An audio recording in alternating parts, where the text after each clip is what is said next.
This piece of shrapnel is from the Battle of Paardeberg, one of the major battles of the South African War.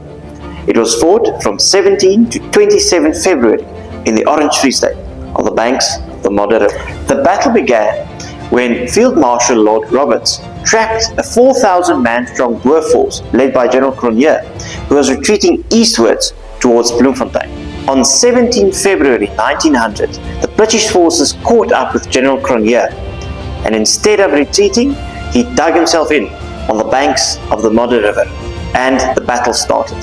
During the early days of the battle, the British used direct frontal assaults against entrenched Boer positions, suffering heavy casualties by doing so.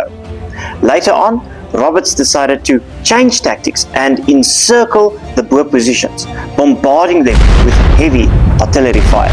On 18 February, General de Wet arrived on the scene, and he sent his scout, the famous Donnie Tron, to crawl through the British lines to make contact with General Cronje.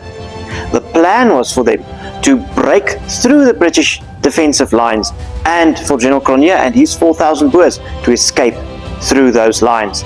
But General Cronje did not want to follow through on this plan, and so Donnie Tron had to crawl through the British lines again that evening.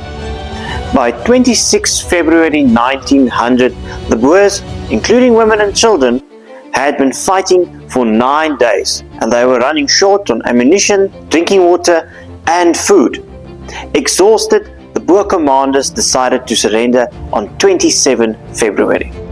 The British victory at Paardeberg opened the way for Lord Roberts to march with 35,000 British soldiers into Bloemfontein, the capital of the Orange Free State, and the Union Jack was hoisted over the city. After the Boer surrender at Paardeberg, 4,000 Boers were taken as prisoner of war and sent to the island of St. Helena in prisoner of war camps. And that is the story that this little piece of shrapnel tells us about this important battle during the South African War.